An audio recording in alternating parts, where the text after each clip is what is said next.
Bismillahirrahmanirrahim.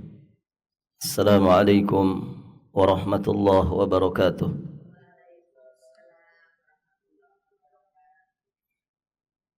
Innal hamdalillah usalli wa usallimu ala Rasulillah Muhammad ibn Abdullah wa ala alihi wa ashabihi wa mawalah.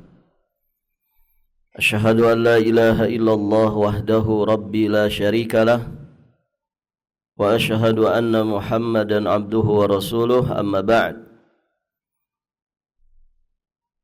Allahumma inna nas'aluka ilman nafi'an wa rizqan tayyiban wa amalan mutaqabbala. Para hadirin akhwat wa ummahat fillah rahimani wa rahimakumullah. Allah berfirman di surat Asy-Syura ayat ke-22. Ba'da a'udzu billahi as-sami'il 'alim minasyaitonir rajim. Taral zalimina mushfiqina mimma kasabu wa huwa waqi'un bihim. والذين آمنوا وعملوا الصالحات في روضات الجنات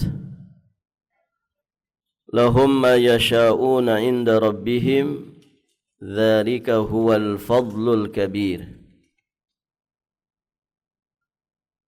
Artinya,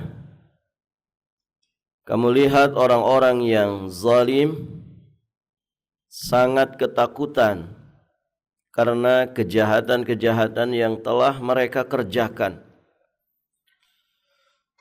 Sedang siksaan menimpa mereka. Dan orang-orang yang saleh berada di dalam taman-taman surga. Mereka memperoleh apa yang mereka kehendaki di sisi Rabb mereka. Yang demikian itu adalah karunia yang besar.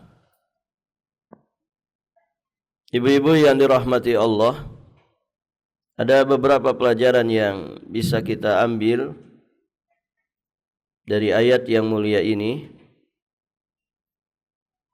Di antaranya yang pertama,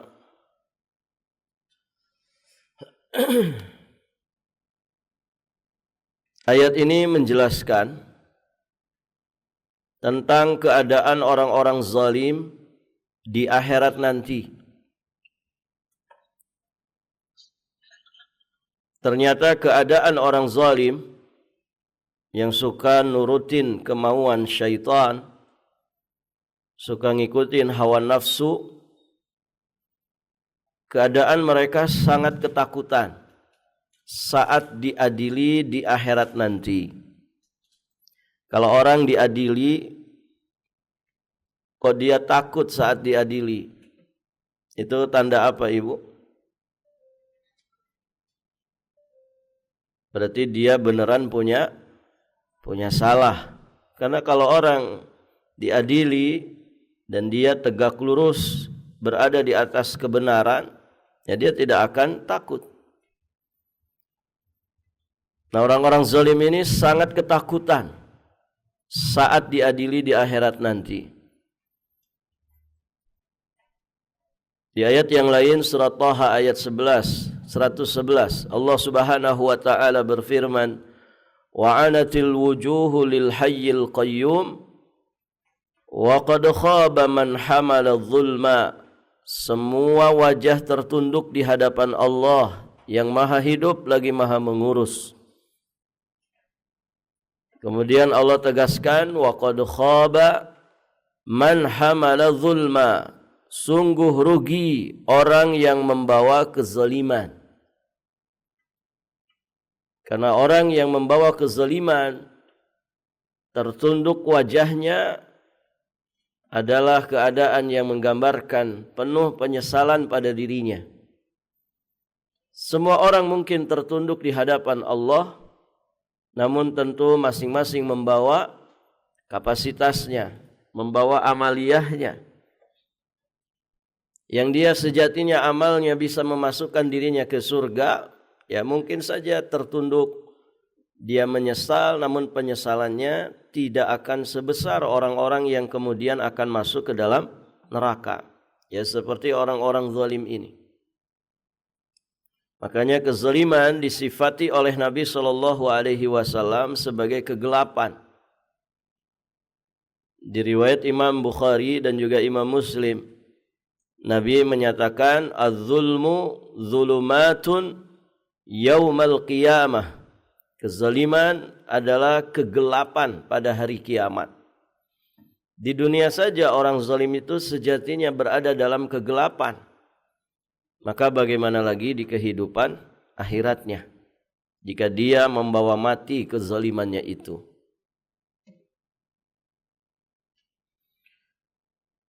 Ketika menjelaskan hadis tadi, para ulama menyatakan kezaliman itu merupakan sebab kegelapan bagi pelakunya yang akan membuatnya tidak bisa lagi menentukan arah, tidak lagi bisa menentukan jalan yang akan dituju pada hari kiamat.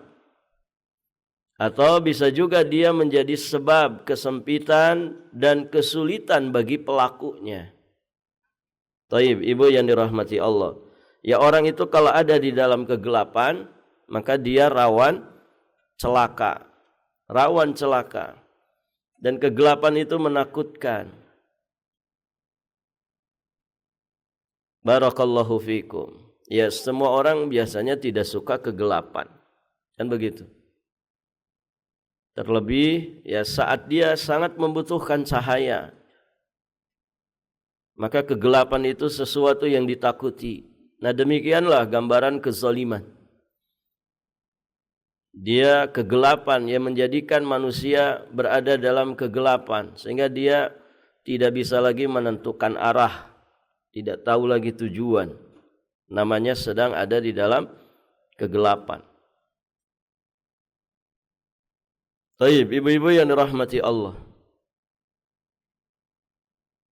Pelajaran berikutnya,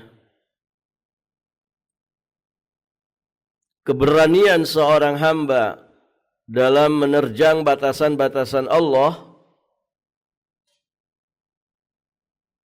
seperti dengan kesyirikan, kemaksiatan, dan beragam penyimpangan yang lainnya. Nah, keberanian seseorang di dalam menerjang batasan-batasan Allah ini akan menyebabkan rasa takut yang amat besar untuk kehidupan akhiratnya.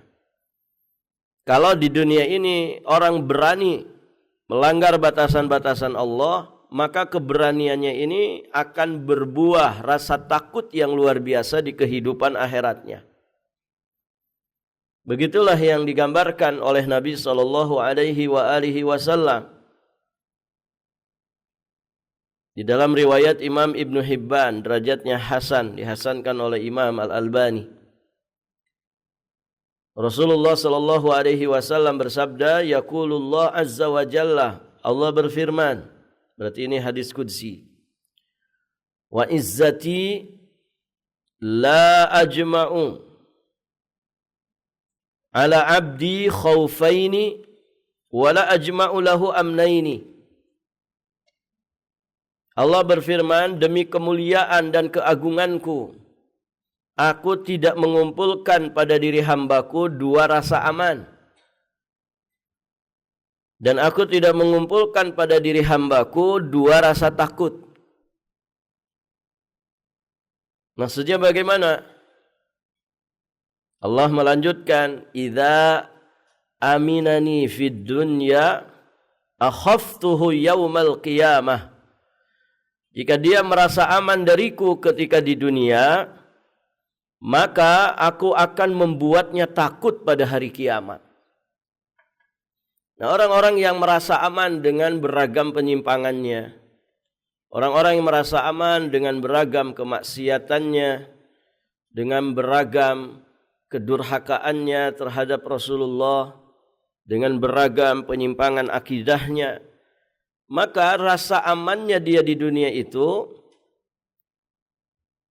akan berbuah rasa takut di akhirat. Karena Allah tidak mengumpulkan dua rasa aman di dunia. Taib, ibu-ibu yang dirahmati Allah. Allah tidak mengumpulkan dua rasa aman pada seorang hamba. Kalau dia merasa aman di dunia dengan kemaksiatannya, maka itu akan berbuah rasa takut di kehidupan akhirat. Wa idza khafani fid dunya amintuhu yaumal qiyamah. Jika dia merasa takut kepadaku saat di dunia, takut. Takut itu kan makna lain dari takwa. Orang yang bertakwa itu orang yang punya rasa takut kepada Allah, sehingga hidupnya hati-hati, tidak serampangan dan tidak sembarangan. Dia selalu mawas dengan batasan-batasan Allah. Kenapa? Punya rasa takut ketika di dunia kepada Allah, kepada azabnya, kepada murkanya. Maka amantuhu yaumal qiyamah. Kata Allah Subhanahu wa taala, aku akan membuatnya aman pada hari kiamat. Jadi orang takut kepada Allah di dunia akan berbuah rasa aman di kehidupan akhiratnya. Dan sejatinya rasa takut seorang mukmin kepada Allah di dunia, justru itulah sejatinya ketenangan. Karena orang itu kalau takut kepada Allah, ngapain ibu? Mendekat atau menjauh? Pasti dia mendekat kepada Allah. Semakin takut, semakin mendekat. Semakin takut, semakin mendekat. Dan semakin dekat, semakin tenang. Semakin dekat, semakin tenang. Barakallahu fikum. Jadi itu istimewanya orang takut sama Allah. Biasanya kan kalau takut menjauh kan ibu. Anak ibu takut sama abinya, menjauh atau mendekat? Menjauh dia. Anak ibu takut sama uminya, menjauh dia. Kenapa dek tidak dekat-dekat umi? Aku lagi sebel sama umi. Lagi bermasalah, nggak mau dekat-dekat. Menjauh dia. Adik kakak tengkar, saling menjauh. Kan begitu. Barakallahu fikum. Tapi kalau seorang hamba takut kepada Allah, maka semakin takut dia akan semakin mendekat. Dan dalam kedekatan itulah kemudian tercipta yang namanya ketenangan dan kedamaian. Taib, ibu-ibu yang dirahmati Allah. Maka hati-hati, jangan merasa aman dari azab Allah, jangan merasa aman dari batasan-batasan Allah. Justru tugas kita di dunia ini menghadirkan rasa takut kita kepada Allah Subhanahu wa taala supaya rasa takut itu berbuah rasa aman di kehidupan akhirat. Baik. Pelajaran berikutnya, wa huwa waqi'un bihim. Ada kalimat wa huwa waqi'un bihim, bahwa siksa itu pasti akan menimpa orang-orang zalim dan durhaka jika mereka tidak memperbaiki diri sebelum wafat dengan taubat nasuha. Karena azab Allah itu pasti. Nabi SAW beliau menyampaikan di riwayat muttafaq alaih dari jalan sahabat yang mulia Abu Musa radhiyallahu taala anhu. Rasulullah sallallahu alaihi wasallam bersabda, "Innallaha la yumli lidh-dhalim hatta idza akhadhahu lam yuflithu." Qala thumma qara'a wa kadzalika akhdhu rabbika idza akhadhal qura wa hiya dhalimah inna akhdahu alimun syadid. Sungguh Allah menangguhkan orang yang zalim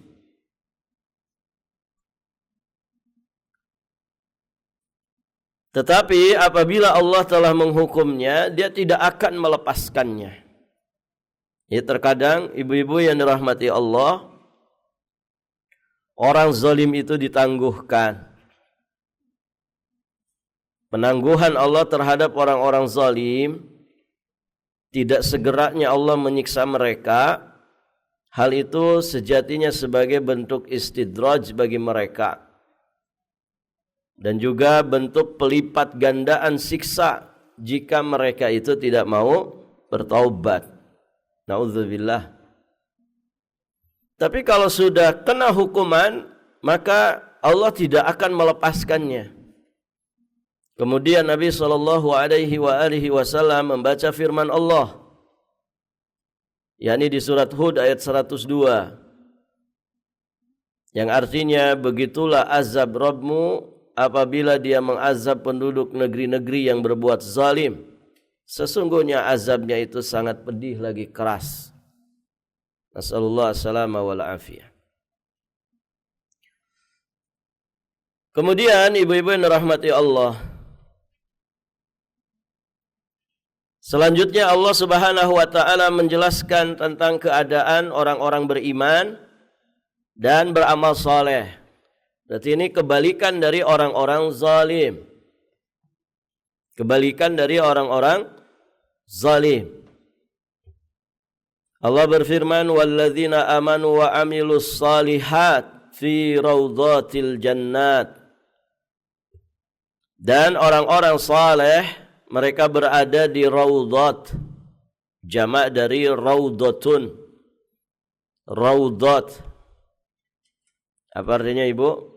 Taman-taman. Kalau raudhatul atfal, berarti taman kanak-kanak.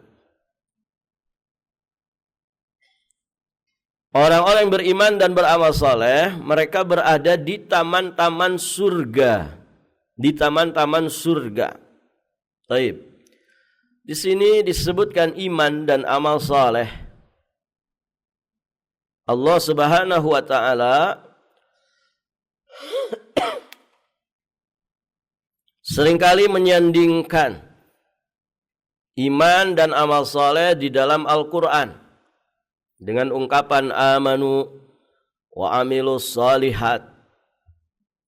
Dikatakan oleh para ahli Quran, ungkapan iman dan amal saleh ini terulang penyebutannya di dalam Al-Quran sebanyak 49 kali. Amanu wa amilus salihat. Taib. Berarti sering terulang penyebutannya di dalam Al-Quran.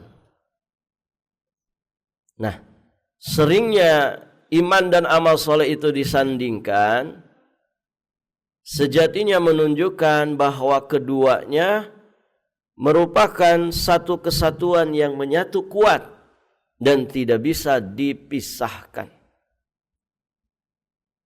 Maka jika iman itu diumpamakan matahari, maka amal soleh adalah sinarnya.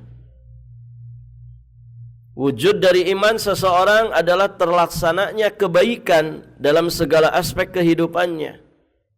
Dan wujud dari amal soleh yang berkualitas adalah yang didasari oleh iman. Jadi saling terikat, saling terkait. Iman dan amal soleh ini tidak bisa dipisahkan. Perwujudan amal kebaikan dalam kehidupan sehari-hari itu juga akan menjadi indikator dari tingginya iman seseorang.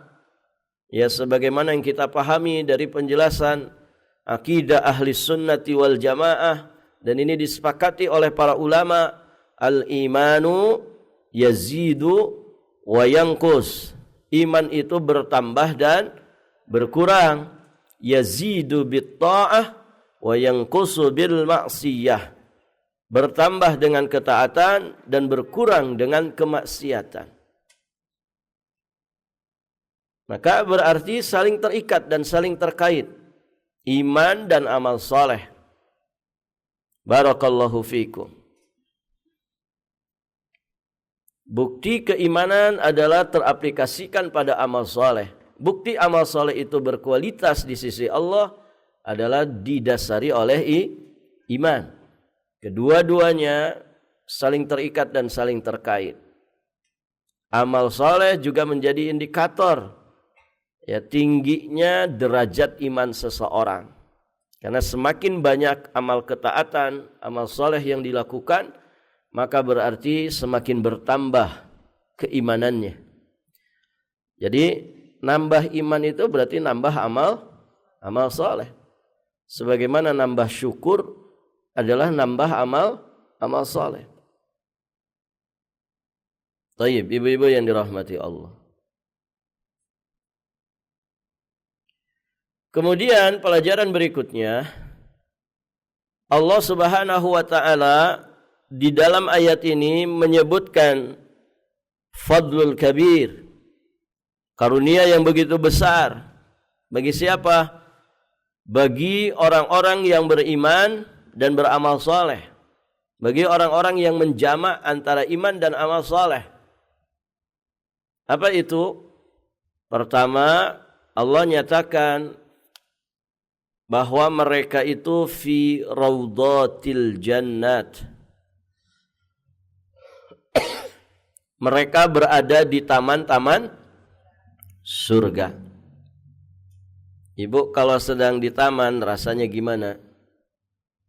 Senang, susah, bingung? Yang mana? Senang. Kalau kita sedang di taman itu pasti ya aura tempat seperti itu biasanya menyenangkan. Udaranya segar, berarti menyegarkan. Punya hutang banyak juga lupa itu.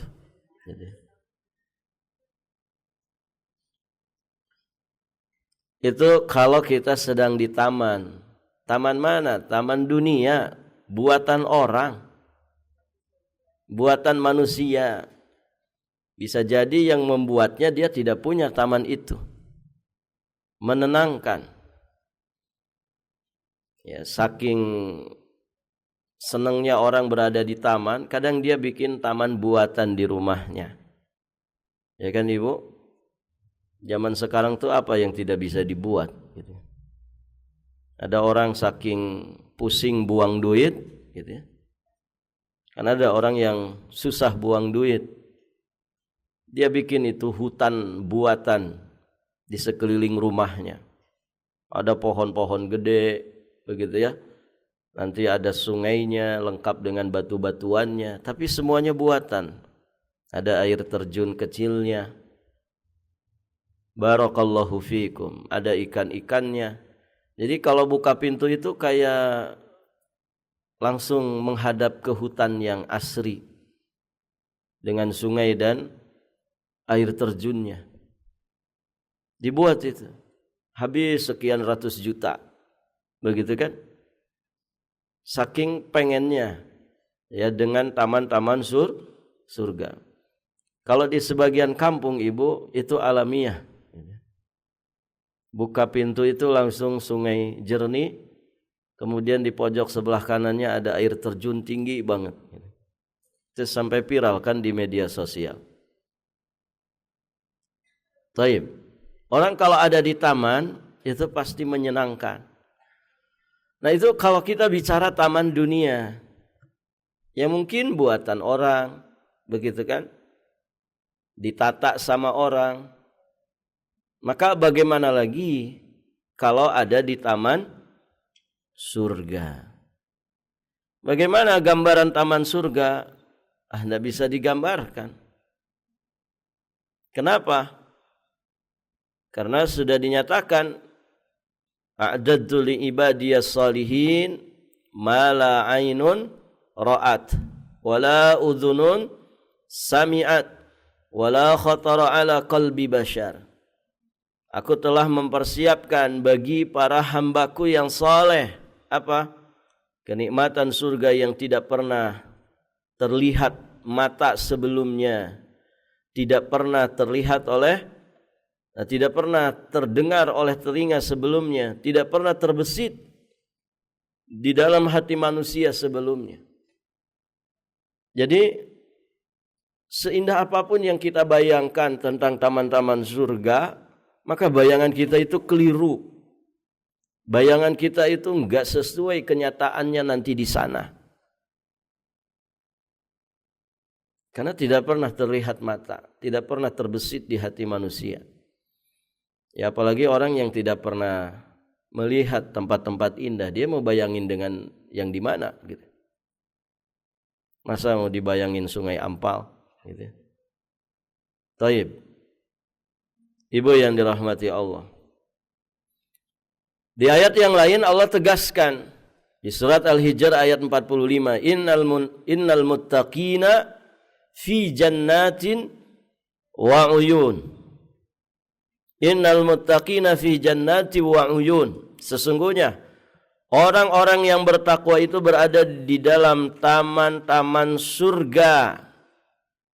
Nah, Allah gambarkan tuh di antara indahnya taman surga, di dekat mata-mata air yang mengalir. Ada mata airnya mengalir.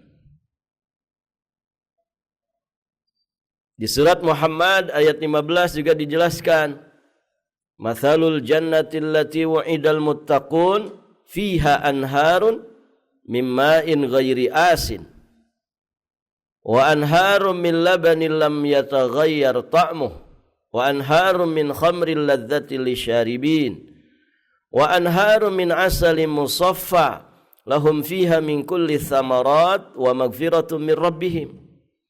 Perumpamaan penghuni surga yang dijanjikan kepada orang-orang yang bertakwa, yang di dalamnya ada sungai-sungai dari air yang tidak berubah rasa dan baunya. Air tawar, tidak berubah rasa dan juga baunya, seger. Sungai-sungai juga dari air susu yang tidak berubah rasanya. Susu kalau di dunia basi, Ibu. Ya. Dijagragin sebentar saja sudah bikin basi. Kemudian sungai-sungai dari khamar, yakni arak yang lezat rasanya bagi peminumnya, dan sungai-sungai dari madu yang disaring, madu yang musaffa. Ya, musaffa itu sofi, ya, bersih dari campuran, murni, ya, madu yang murni. Dan mereka memperoleh di dalamnya segala macam buah-buahan dan juga ampunan dari Rabb mereka. Jadi taman-taman surga itu pokoknya indah banget, gitu ya. Lengkap dengan tanaman buah-buahan, lengkap dengan mata airnya, lengkap dengan sungai-sungainya. Pokoknya indah aja. Nah, ini yang pertama, mereka berada di taman-taman surga. Taib, ibu yang dirahmati Allah. Anugerah berikutnya disebutkan di dalam ayat ini, lahum ma yasha'un inda rabbihim.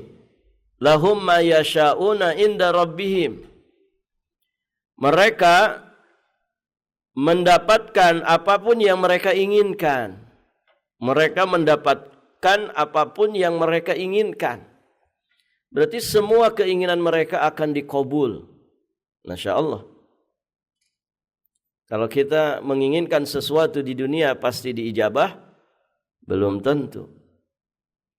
Banyak orang yang mendapatkan sesuatu, orang yang kemudian tidak mendapatkan sesuatu yang diharapkannya. Banyak di dunia ini. Di akhirat nanti apapun yang diinginkan oleh ahli surga, dia pasti akan mendapatkannya. Dan itu ditegaskan di dalam beberapa ayat yang lain. Di antaranya di surat Fussilat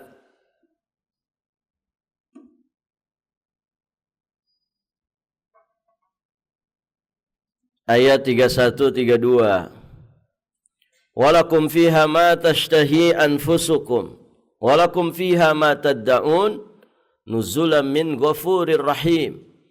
Di dalamnya kamu memperoleh apa yang kamu inginkan dan memperoleh pula di dalamnya apa yang kamu minta. Apa yang diinginkan, apa yang diminta pasti akan didapatkan.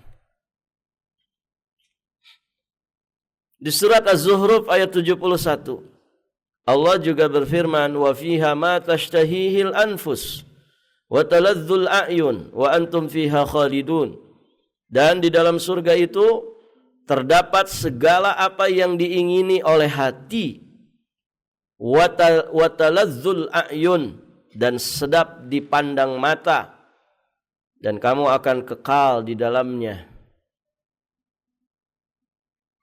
Baik, Ibu. Jadi apa yang diingini oleh hati nyampak tersedia.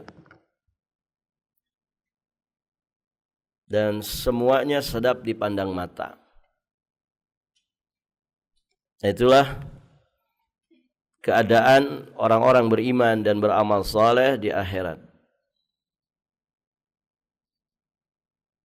Nah, kita lengkapi dengan apa yang disampaikan oleh Nabi.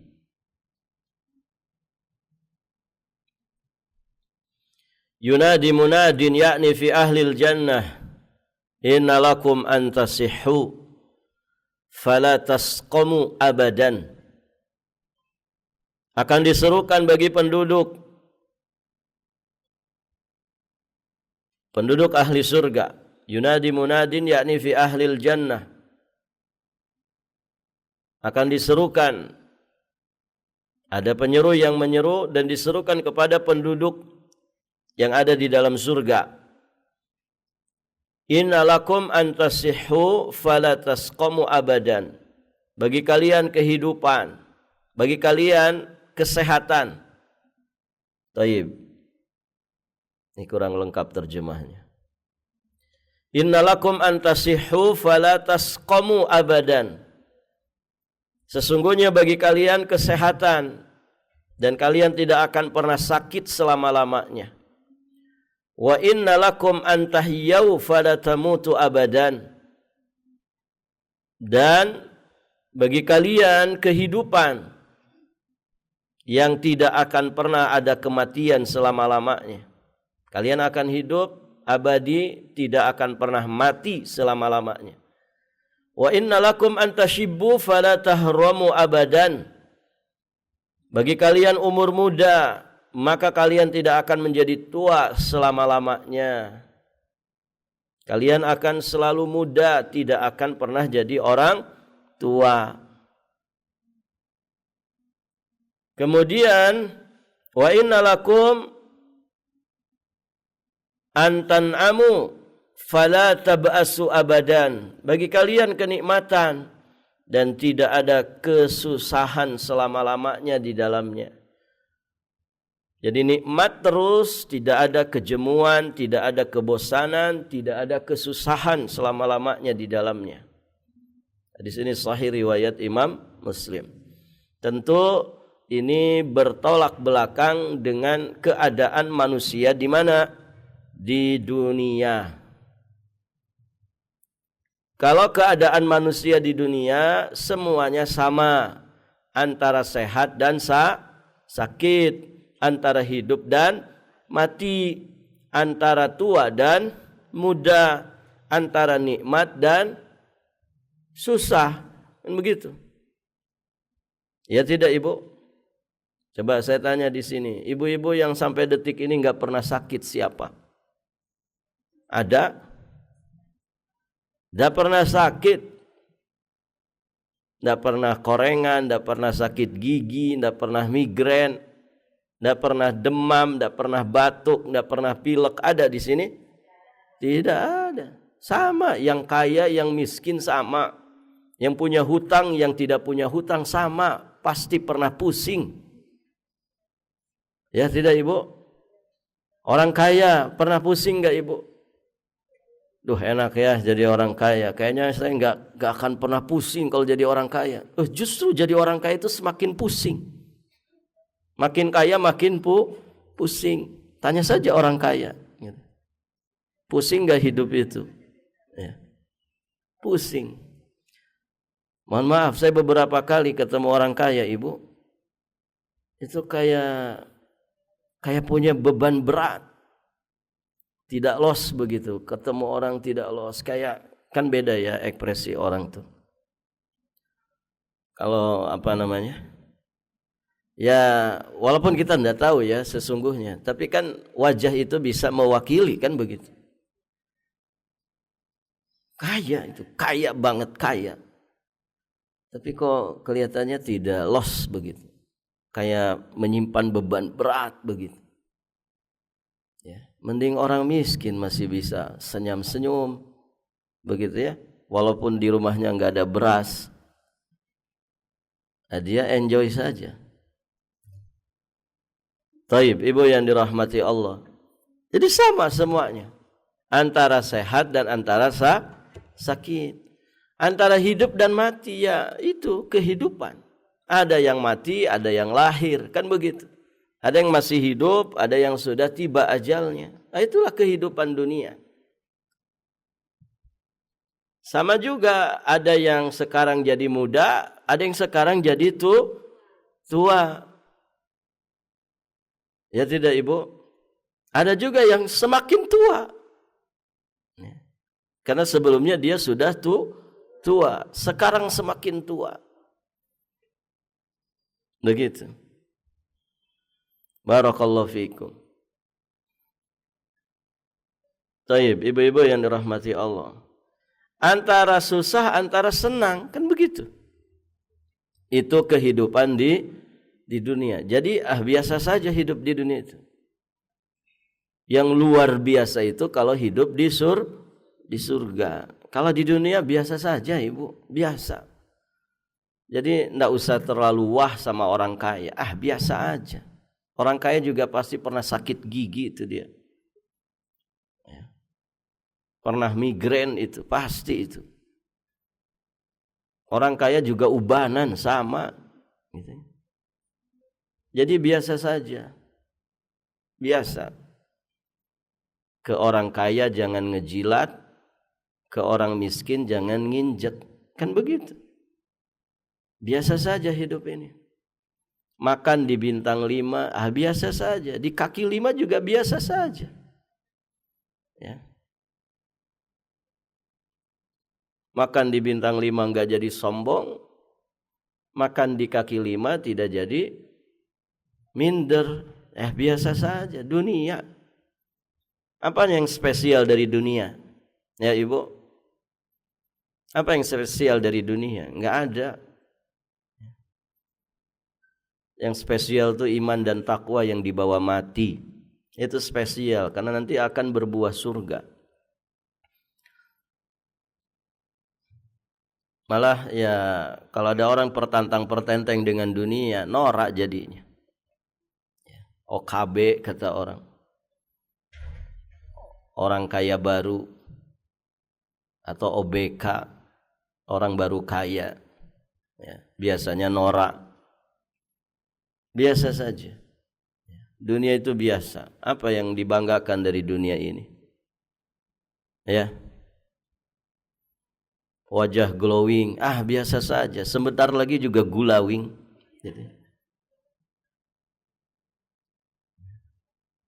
Gulawing itu keriput, ngagulawing.